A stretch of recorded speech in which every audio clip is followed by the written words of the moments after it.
ವೀಕ್ಷಕ ಮಿತ್ರರೇ, ಈ ನಾಯಿನೇ ಬಾಲ ಅಲ್ಲಾಡಿಸುತ್ತು ಅಥವಾ ಬಾಲನೇ ನಾಯಿನೇ ಅಲ್ಲಾಡಿಸುತ್ತು ಅಂತಾರಲ್ಲ, ಹಂಗಾಗಿದೆ ನಮ್ಮ ಸರ್ಕಾರದ ಆಡಳಿತ ಹಾಗೂ ಖಾಸಗಿ ಫೈನಾನ್ಸ್ಗಳ ಹಾವಳಿ ವಿಚಾರದಲ್ಲಿ.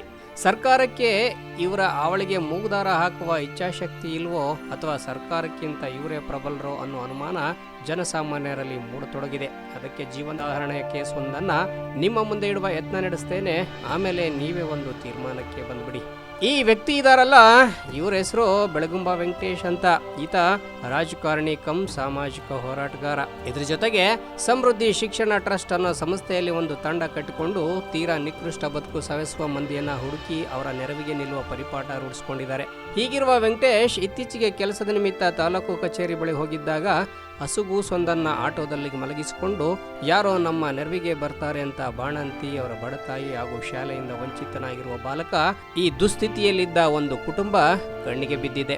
ಆಗ ನೆರವಿಗೆ ಬಂದ ವೆಂಕಟೇಶ್ ಅಂಡ್ ಟೀಮ್ ಒಂದಷ್ಟು ಹಣಕಾಸು ನೆರವು ನೀಡಿ ಮನೆಗೋಗಿ ನಾವೇ ಖುದ್ದು ನಿಮ್ಮ ಮನೆಗೆ ಬರ್ತೇವೆ, ನಿಮ್ಮ ಸಂಕಟಕ್ಕೆ ಮಿಡಿಯುತ್ತೇವೆ ಎಂದು ಭರವಸೆ ನೀಡಿ ಮಾರನೇ ದಿನವೇ ನೇರವಾಗಿ ತಿಮ್ಮನಾಯಕನಹಳ್ಳಿರುವ ನೊಂದ ಕುಟುಂಬವನ್ನ ಭೇಟಿ ಮಾಡಿಯೇ ಬಿಟ್ರು.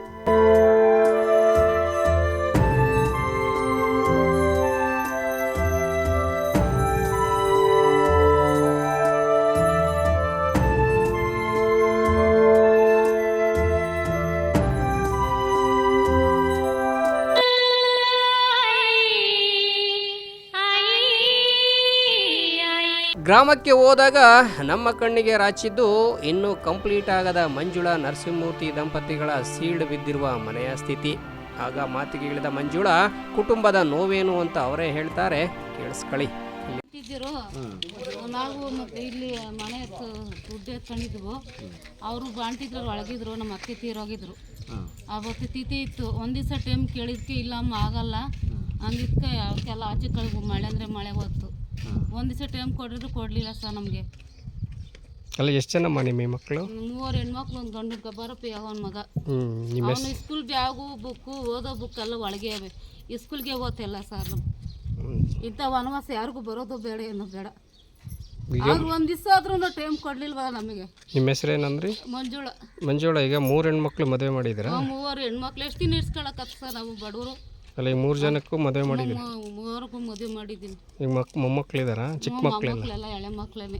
ಈಗ ಈ ಕಷ್ಟ ಯಾರಿಗೆ ಹೇಳ್ಕೊಂಡಿಲ್ವಾ ನೀವು? ಕಷ್ಟ ಹೇಳ್ಕೊಂಡಿದ್ವು. ಯಾರಿಗೆ ಹೇಳ್ಕೊಂಡ್ರಿ? ತುಮಕೂರಿಗೆ ಕೋರ್ಟ್ ಹತ್ರಕ್ಕೆ ಹೋಗಿದ್ದೆ. ಅವರು ಮನೆ ಬಂದು ಹಿಂಗೆ ಮಾಡ್ಕೊಂಡು ಹೋದ್ರು. ಗೊತ್ತಿನ ಕಾರಣ ನಮ್ಮ ಅಂದ್ರೆ ತಿರ್ಗಿ ಬರಲೇ ಇಲ್ಲ. ತಹಶೀಲ್ದಾರ್ ಬಂದೋದ್ರ?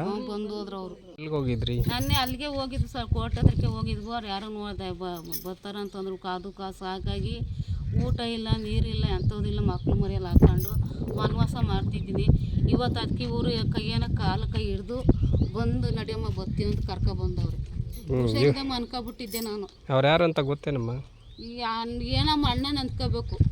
ಯಾರೋ ಒಬ್ರು ಕಾಪಾಡೋರು, ನಮ್ಮ ಅಣ್ಣನ ಅಂದ್ಕೋಬೇಕು. ಬಂದು ಏನಂದ್ರೆ ಅವರು? ನಡಿಯಮ್ಮ ನಾನು ಇದ್ದೀವಿ, ನೀವು ಕರ್ಕೊಬರ್ತೀನಿ ನಡಿಯಮ್ಮ ಅಂತಂದ್ರು. ಕರ್ಕೊಬಂದವ್ರು. ಅವ್ರು ಯಾರು ಏನಂತ ಗೊತ್ತಿಲ್ಲ. ಗೊತ್ತಿಲ್ಲ. ಯಾರೋ ಒಬ್ರು ಏನು ಒಳ್ಳೆಯದು ಆತದ ಅಂತೇಳಿ ಇದು ಮಾಡ್ಕೊಂಡು ನಂಬ್ಕೊಂಡಿದ್ದೀವಿ ನಾವು. ಅವರು ವೆಂಕಟೇಶ್ ಅಂತ, ಅವ್ರದ್ದೊಂದು ಸಂಸ್ಥೆ ಇದೆ ಸಮೃದ್ಧಿ ಅಂತ. ನಿಮ್ಮ ಬದುಕನ್ನು ನೋಡಿ ಅವರಿಗೆ ಬೇಸರ ಅನಿಸಿ ಅವರು ನೋಡಿದ್ರು ಬೆಳಗ್ಗೆ ಸಾಯಂಕಾಲ ಅಲ್ಲೇ ಇದ್ದಿತ್ತು. ನೋಡಿತ್ತು ಮಕ್ಳು ಮರ ಹಾಕೊಂಡು ಒಂದು ಎಳೆ ಮಗ, ಊಟ ಇಲ್ಲ. ಒಂದು ವಾರದಿಂದ ಅಲ್ಲೇ ತಿರುಗ್ತಿದ್ದೀವಿ. ಒಬ್ರು ಏನು ನಮಗೆ ಪರಿಹಾರ ಕೊಡ್ತೀವಿ ಅಂತ ಒಬ್ಬರೂ ಹೇಳಿಲ್ಲ. ಸಮಸ್ಯೆ ಬಗೆಹರಿಸ್ತೀವಿ ಅಂತ ಒಬ್ಬರು ನ್ಯಾಯ ಕೊಡ್ತಿಲ್ಲ. ಇವ ಅಣ್ಣ ನಮ್ಮ ಅಣ್ಣಾಗ ಬಂದು ನೋಡಮ್ಮ ನಡಿಯಮ್ಮ ಮತ್ತೆ ನಿಮ್ಮ ವನವಾಸ ನೋಡೋಕ್ಕಾಗಲ್ಲ ಅಂತೇಳಿ ಹೇಳ್ತಾರೆ. ನೆನ್ನೆ ಏನೋ ನಿಮಗೆಲ್ಲ ಖರ್ಚು ಗಿರ್ಚು ಕೊಟ್ಟು ಕಳಿಸಿದ್ರ? ಕೊಟ್ಟರು. ಏನು ಹೋಗ್ರಮ್ಮ ಊಟ ಮಾಡ್ಕೊಡ್ರಿ ಅಂತ ಕೊಟ್ಟರು. ನಿನ್ನ ಹೆಸ್ರೇನಪ್ಪ? ನಿನ್ನ ಹೆಸರು? ನವ್ಯ. ಹಾಂ, ಇದು ಯಾವ ಫೈನಾನ್ಸಿಂದ ನೀವು ದುಡ್ಡು? ನಿವಾರ. ಎಲ್ಲಿ ತುಮಕೂರಲ್ಲ? ಎಷ್ಟು ದಿವಸ ಆಯ್ತು ಲೋನ್ ತಗೊಂಡು? 5 ವರ್ಷ. ಓಕೆ. ಈಗೇನಾಗಿದೆ?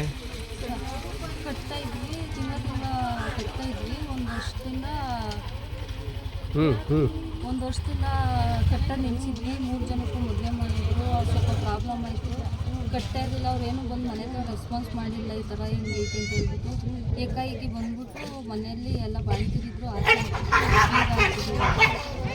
ಮಾಡಿ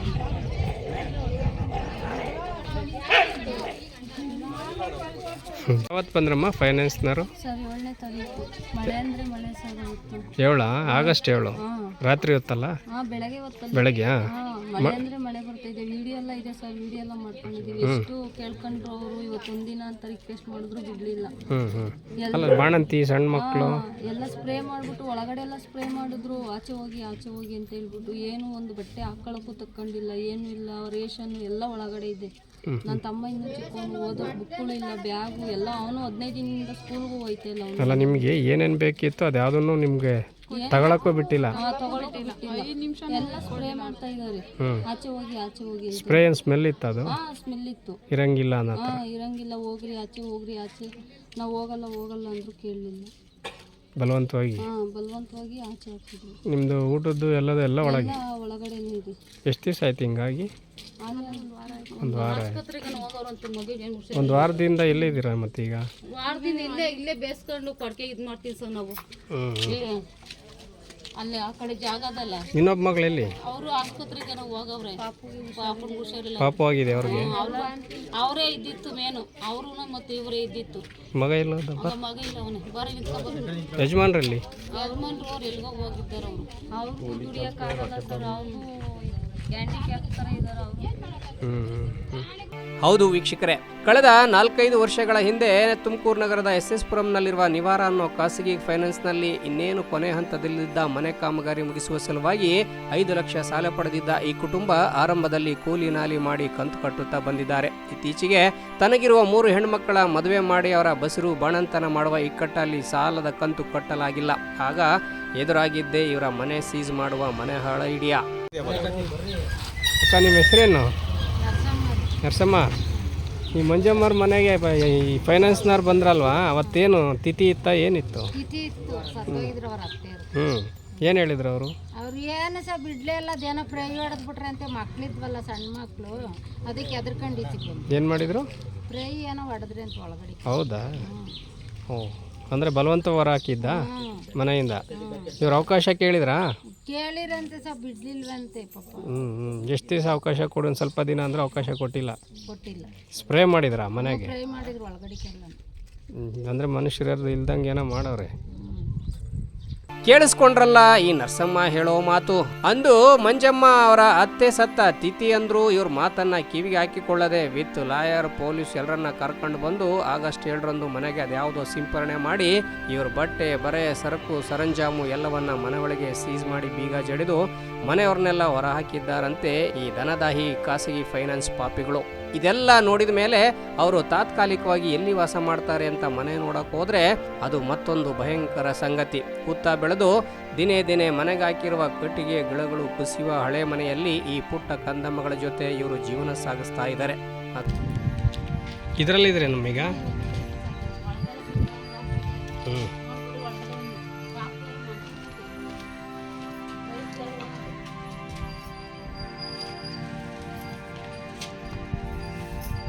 ಇಲ್ಲಮ್ಮ ಕತ್ಲೆ ಎಲ್ಲ. ಓ, ಇದೆಲ್ಲ ಮೇಲೆಲ್ಲ ಬೀಳಂಗಿದೆ ಕಾಣುತ್ತೆ. ತಡ್ರಿ, ಇದು ಯಾರ ಮನೆ? ನಮ್ಮ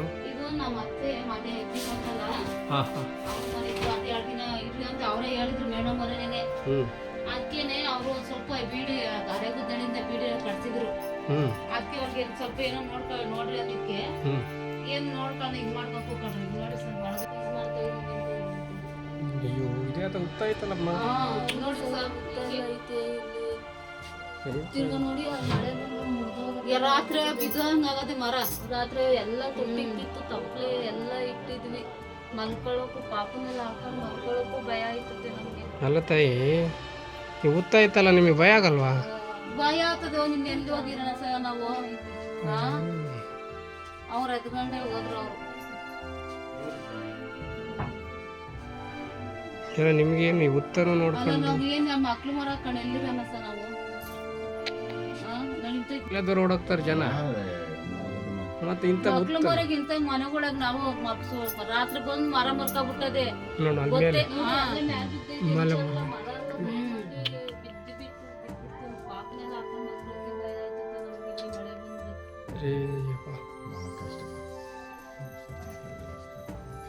ಮಳೆ ಬಂದ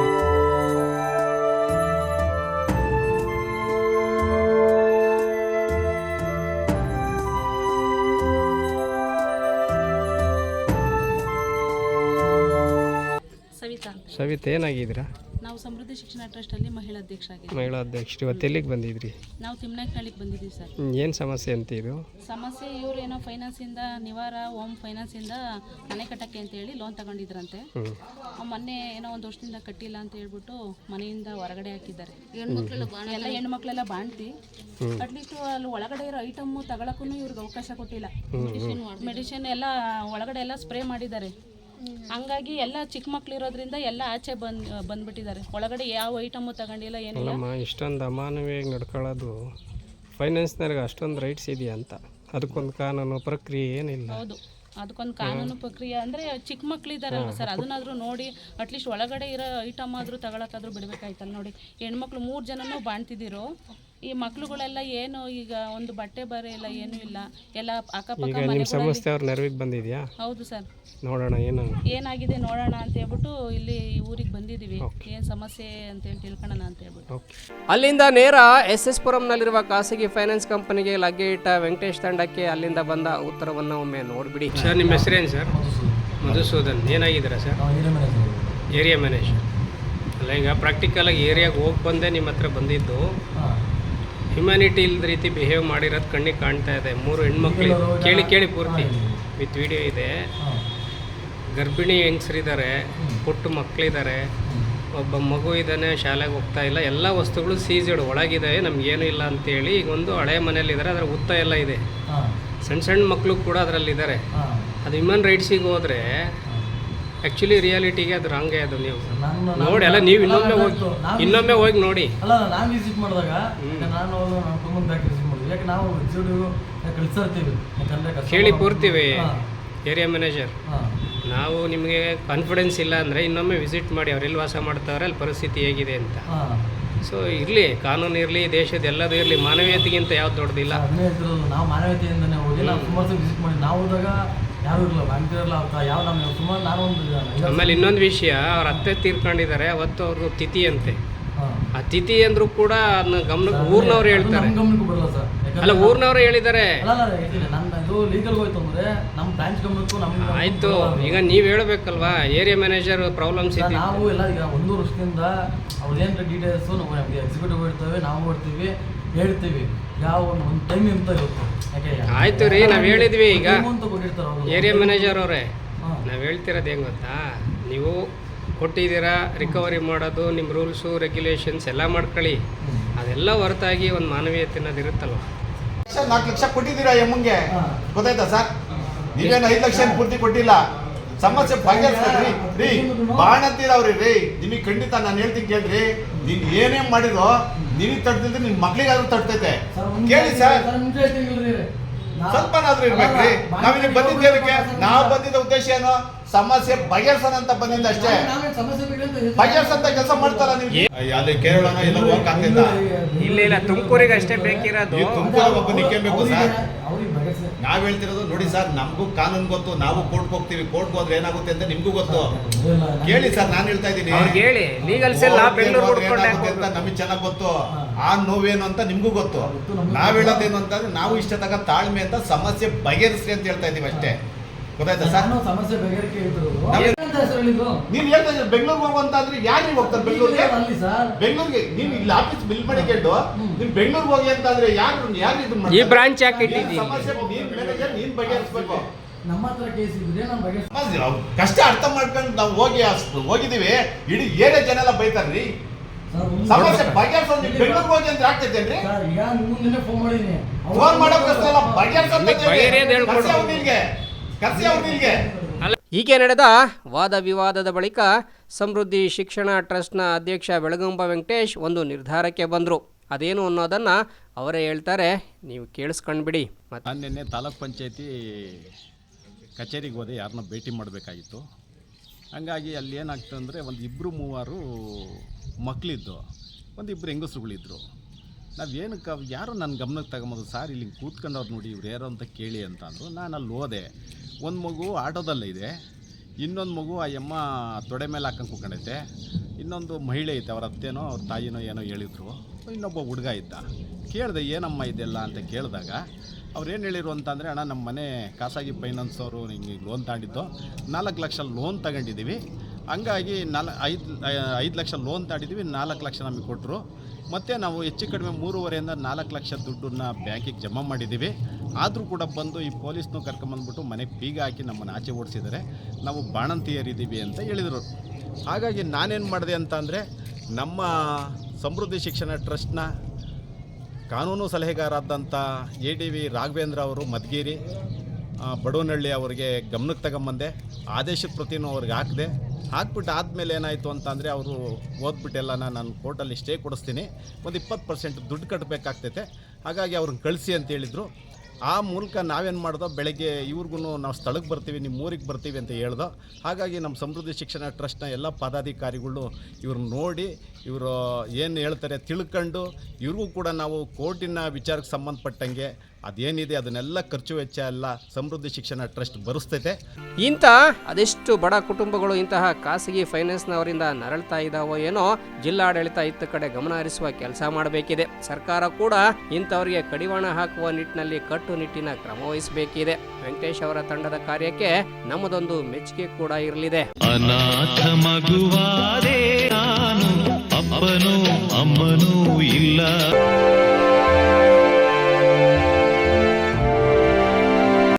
ಉತ್ತರ ಇಲ್ಲ, ಪ್ರಶ್ನೆಯೇ ಇಲ್ಲ, ಕೇಳೋ ದೇವನೇ. Bureau report, Belagere news.